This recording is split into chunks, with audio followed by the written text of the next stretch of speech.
I'm going to attempt to clear something up here because I think a lot of people might be confused on purpose. Donald Trump didn't just lie. He didn't just spin. He didn't just deflect. He took projection, a psychological defense mechanism, and turned it into a political operating system. Then he forced the entire Republican Party to run on it. This isn't random. It isn't sloppy. And it isn't accidental. It is pathology weaponized. Projection is when someone cannot tolerate the truth about themselves, their guilt, their corruption, their weakness. So instead of facing it, they accuse someone else of exactly what they're doing. Not something similar, not something adjacent, the same thing. Because if they can get you arguing about the accusation, you never look at the original crime. Projection isn't confusion, it's evasion with aggression. Malignant narcissists, the kind that mix narcissism, paranoia, and antisocial behavior, they cannot self-reflect. They are incapable of it. So accountability feels like annihilation to them. They survive by rewriting reality, externalizing blame, creating enemies, and flooding the environment with noise. Projection does three critical things for them. It scrambles reality, creates false equivalence, and it turns defense into offense. And Trump is a textbook case. He didn't invent projection, but he industrialized it. Before Trump, projection showed up in politics occasionally, but with Trump, it became the message discipline. Say the accusation first, louder, say it constantly, say it on the news, and accuse everyone else of the crime that you're committing in real time. Then train your base to repeat it. That's not rhetoric, that's conditioning. Let's go through his greatest hits, shall we? The Biden crime family. While Trump's children were embedded in the White House, using official positions for private profit, and refusing to divest. It wasn't Biden running a crime family, it was Trump projecting his own corruption outward.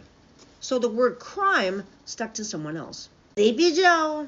Yeah, well, Trump falls asleep in court, at press conferences, cabinet meetings, funerals, weddings, games. Also slurs his words. He confuses names, locations, timelines. It's been showing obvious signs of cognitive decline since 2020 at least. So he brands Biden as sleepy because whoever labels first, they control perception. And projection isn't clever, it's preemptive. Rigged elections, oh yeah, right.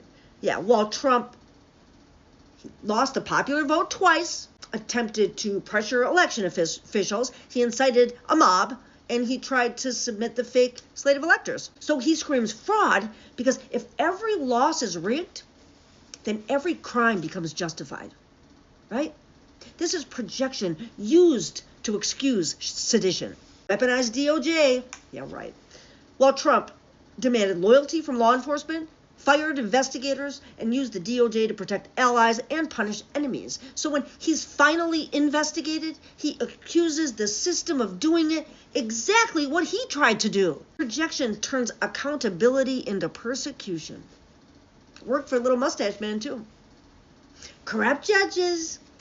Trump attacks judges when rulings don't go his way, and facts don't bend, and law holds. Because an independent judiciary is a narcissist's worst enemy. So he projects corruption to delegitimize any outcome that he doesn't control. The authoritarian left, really? But Trump praises dictators, wants loyalty oaths, calls press the enemy of the people, calls Democrats the enemy of the people, threatens political opponents, and fantasizes about what immunity could buy him. So he accuses everyone else of authoritarianism because projection doesn't just hide truth, it inverts it. So how did this become GOP policy? Well, it's the part maybe people might miss. Trump didn't just do this personally. He forced the party to run on it. He forced the party to adopt it.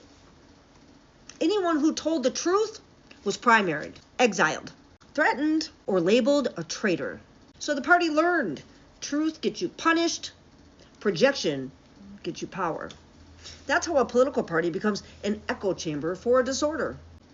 Yeah, and it's dangerous. Projection, it doesn't just lie, it destroys shared reality.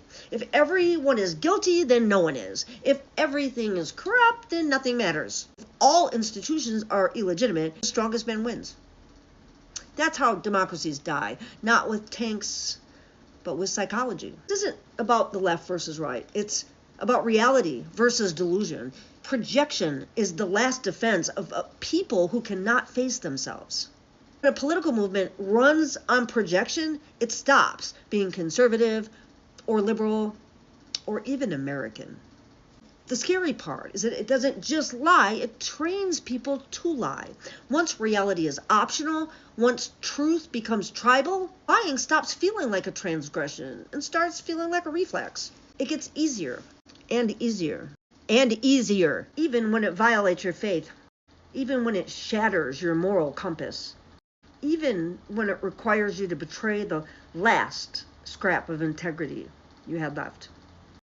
Especially then.